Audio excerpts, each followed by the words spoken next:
Mes chers compatriotes, bonjour, bonsoir, selon l'endroit où vous trouvez pour suivre cette communication. Ma communication de ce jour a pour titre « Diaspora sans solution, ferme ta gueule ». Quand on cherche la merde bas, il ne faut pas s'étonner d'en trouver juste après. Vous êtes profondément idiots. La haine apporte la haine, le sang apporte le sang, le dialogue apporte le dialogue, le débat apporte le débat. Ma ligne politique a toujours été le débat. Pour preuve, je n'hésite pas à vous publier mes réflexions politiques sur la gestion de la cité. Mais curieusement, vous préférez plutôt relayer les scènes de vie courantes des incompétents au pouvoir. In fine, c'est blanc bonnet, bonnet blanc. Vous êtes les mêmes, hier, qui m'ont traité d'un infiltré de la diaspora à la solde du général Benoît Mundelengolo. Et aujourd'hui, vous venez me traiter de traître, toute honte bue. Ne trouvez-vous pas que vous êtes en totale contradiction? Qu'il y a quiproquo. Rencontre citoyenne, parlons-en.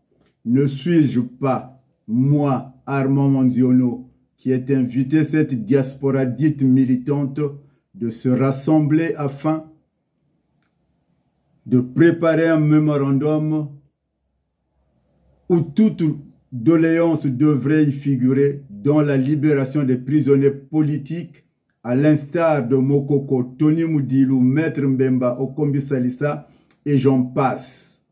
Sans oublier certains cadres qui sont tombés en disgrâce avec leur mentor, Sassou Nguesso. Pour le remettre à M. Rodrigue Malanda Samba, conseiller politique du chef de l'État, Denis Sassou Nguesso. Pendant que vous prônez le boycott de cette rencontre. Mais finalement, qui êtes-vous? Que deviennent toutes vos demandes adressées à M. Sassou Nguesso durant tout le temps que vous pleurnichez? Est-ce la remise d'un mémorandum à son conseiller politique publiquement? N'était pas l'occasion de prendre les Congolais à témoin? Accusé, répondez. Et aujourd'hui, vous avez l'outrecuidance d'écrire des insanités sur ma personne. Pauvre de vous.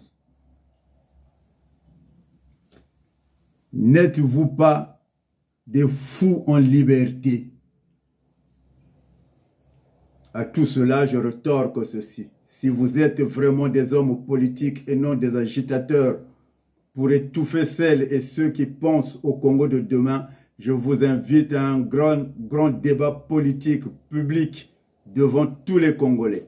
Ensuite, je vous invite à organiser une contre-rencontre citoyenne pour montrer votre capacité de mobilisation pour changer les choses dans le pays dans les plus brefs délais.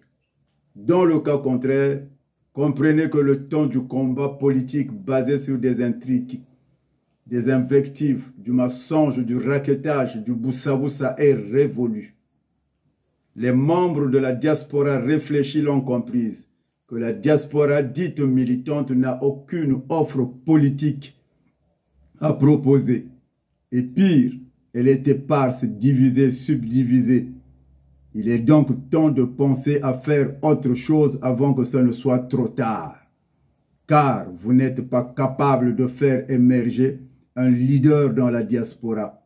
Pour preuve, on vous a vu balloter entre des opportunistes politiques faisant partie de la majorité présidentielle, à l'instar de Kombi Salissa, Parfait Kolela, membre actif de l'IDC, antichambre du PCT, ainsi que Mokoko, des purs produits Sassou Nguesso, manipulateurs et déstabilisateurs du meeting du peuple du 27 septembre 2015 au profit de leur mentor. Alors, qui de vous est capable de vindoumoner le vindoumouneur que je suis. Je vous attends maintenant pour le grand débat public. C'était Armand Monziono, Puchindi, Bobu Cheleka, Bovindumuna Bangungu, Kalamu Kwenda, Nkukrika, Kulucha Bonga Munsuaku, Jean le Baptiste, Nzambinzo, Boutelezi. Je vous attends.